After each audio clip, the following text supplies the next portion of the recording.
Hello everyone, welcome back to our channel Akhila Satya's journey. ఇవాళ వీడియోలో మీకు సింపుల్గా అండ్ టేస్టీగా ఉండేలా 3 టైప్స్ ఆఫ్ పల్లి చట్నీ చూపించబోతున్నానండి. ఇవి మనకి ఇడ్లీ, దోశ, ఉత్తప్పం ఇలా ఏ రకం టిఫిన్లోకైనా చాలా బాగుంటాయి. ఫస్ట్ చట్నీ రెసిపీ వచ్చేసి పల్లి కొబ్బరి చట్నీ అండి. దీనికోసం వేరుశెనగ గుళ్ళను ఈ విధంగా ఆయిల్ లేకుండా బాగా ఫ్రై చేసుకోవాలి. ఇవి బాగా వేగిన తర్వాత తీసి పక్కన పెట్టుకోవాలండి. ఇప్పుడు ఇదే కళాయిలో తగినంత ఆయిల్ పోసుకొని 5-6 వెల్లుల్లి రెబ్బలు, 1/2 స్పూన్ జీలకర్ర, 1 ఇంచు అల్లం ముక్క, 4 నుండి 5 వరకు కట్ చేసి పెట్టుకున్న పచ్చిమిర్చి, అలాగే ముందు తరిగి పెట్టుకొని శుభ్రం చేసుకున్న కొబ్బరి ముక్కలను కూడా యాడ్ చేసి ఒక 5 మినిట్స్ ఫ్రై చేసుకోవాలి. ఈ విధంగా కొబ్బరి ఫ్రై అయ్యేలోగా ముందుగా డ్రై ఫ్రై చేసి పెట్టుకున్న పల్లీల్ని తొక్క తీసి ఇందులో యాడ్ చేసుకొని ఇంకొక 5 మినిట్స్ ఫ్రై చేసుకోవాలి. ఇలా 5 మినిట్స్ ఫ్రై చేసుకున్న తర్వాత ఇప్పుడు ఇందులో రుచికి సరిపడా సాల్ట్ వేసి మొత్తం అంతా మిక్సీ జార్లో తీసుకొని చల్లగా అయిన తర్వాత కొద్దిగా మిక్సీ పట్టుకోవాలి. ఈ విధంగా ఫస్ట్ కోర్స్ గ్రైండ్ చేసిన తర్వాత మాత్రమే వాటర్ని యాడ్ చేసుకుంటూ గ్రైండ్ చేసుకోవాలండి. మీరు ముందే వాటర్ యాడ్ చేసుకొని గ్రైండ్ చేశారంటే ఒక్కోసారి కొబ్బరి గ్రైండ్ అవ్వదు. సో ఈ విధంగా మొత్తం సాఫ్ట్గా గ్రైండ్ అయిన తర్వాత ఈ చట్నీని ఒక బౌల్లోకి ట్రాన్స్ఫర్ చేసేసుకుందాం.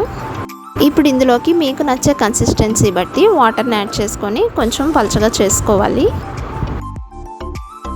సో ఈ విధంగా వాటర్ వేసి ప్రిపేర్ చేసుకున్న తర్వాత ఇప్పుడు ఇందులో పోపు కోసం ఆయిల్ వేసుకొని వేడైన తర్వాత ఆవాలు, జీలకర్ర, వెల్లుల్లి రెబ్బలు, ఎండుమిర్చి అలాగే కరివేపాకు కూడా వేసి బాగా ఫ్రై చేసుకొని ఈ పోపునంతా కూడా చట్నీలోకి ట్రాన్స్ఫర్ చేసుకోవాలి. ఈ చట్నీ రెసిపీ వచ్చేసి చాలా బాగుంటుందండి. హోటల్లో దొరికే చట్నీ లాగా మంచి టేస్ట్ ఉంటుంది. మీరు కూడా ఒకసారి తప్పకుండా ట్రై చేయండి. ఇంకా ఇప్పుడు పల్లి చట్నీ రెసిపీస్లో రెండవది పల్లి టొమాటో చట్నీ అండి. నా ఫేవరెట్ ఇది. సో ఇప్పుడు ఈ చట్నీని ఎలా ప్రిపేర్ చేసుకోవాలో చూసేద్దాం రండి. దీనికోసం ఒక కడాయి పెట్టుకొని తగినంత ఆయిల్ వేసుకొని 5-6 వెల్లుల్లి రెబ్బలు, అలాగే 7 నుంచి 8 వరకు ఎండుమిర్చి, చిటికెడు శనగపప్పు, అలాగే 1 స్పూన్ జీలకర్ర, 1/2 స్పూన్ ధనియాలు, అలాగే 1 కప్పు వేరుశనగ పలుకులను వేసి బాగా వేయించాలి. వేరుశనగ బాగా వేగిన తర్వాత 4 నుంచి 5 టమాటోలని ముక్కలుగా కట్ చేసుకొని ఇందులోని వేసి వేయించుకోవాలి. టమాటోలని యాడ్ చేసి బాగా కలుపుకున్న తర్వాత ఇందులోనే రుచికి సరిపడా సాల్ట్ వేసి ముక్క మెత్తబడేంత వరకు వేయించుకోవాలి. మీలో ఎవరైనా పుదీనా నచ్చిన వాళ్ళు ఉంటే ఇదే చట్నీలోకి ఇప్పుడు టమాటాలు, సాల్ట్ వేసిన తర్వాత గుప్పెడు పుదీనా వేసుకుంటే ఇంకా బాగుంటుందండి. టమాటో ముక్కలు ఈ విధంగా బాగా ఫ్రై అయిన తర్వాత ఒక మిక్సీ జార్లోకి ట్రాన్స్ఫర్ చేసేసుకోవాలి. ఈ విధంగా ట్రాన్స్ఫర్ చేసుకున్న తర్వాత కొంచెం చల్లబడిన తర్వాత మెత్తని పేస్ట్లా గ్రైండ్ చేసుకోవాలి. సో చూసారుగా ఈ విధంగా మిక్సీ చేసి పెట్టుకున్న పల్లి టొమాటో చట్నీని ఒక బౌల్లోకి ట్రాన్స్ఫర్ చేసుకొని పోపు వేసుకుందాం. ఇప్పుడు పోపు కోసం ఒక కడాయిని కానీ తడకా పాన్ కానీ పెట్టుకొని తగినంత ఆయిల్ వేసి జీలకర్ర, ఆవాలు, 2 వెల్లుల్లి రెబ్బలు, ఎండుమిర్చి అలాగే కరివేపాకు కూడా యాడ్ చేసి బాగా ఫ్రై చేసి ఈ పోపు మిశ్రమాన్ని చట్నీలోకి ట్రాన్స్ఫర్ చేసేసుకుందాం. సో చూసారు కదండి ఎంతో టేస్టీగా ఉండే టమాటో పల్లి చట్నీ ఎలా చేయాలో.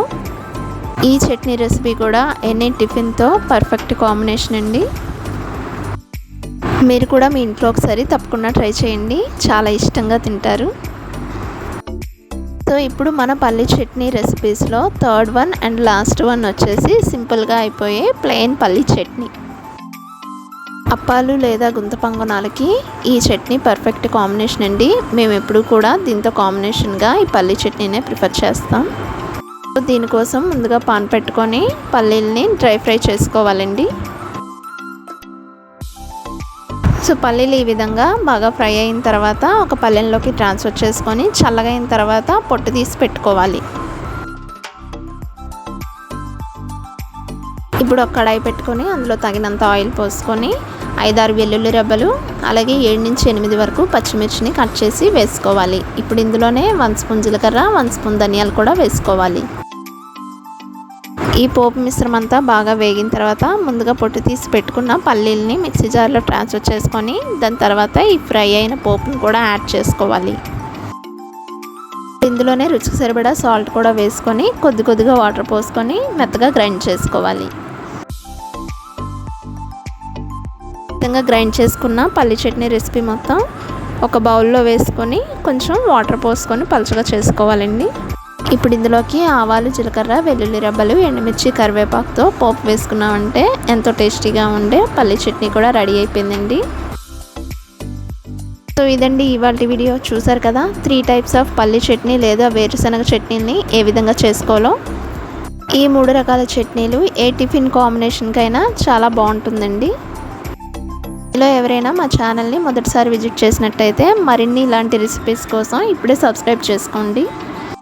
మరొక కొత్త వీడియోతో మళ్ళీ కలుద్దాం. Please like, share and subscribe to our channel Akhila Satya's journey. Thank you for watching.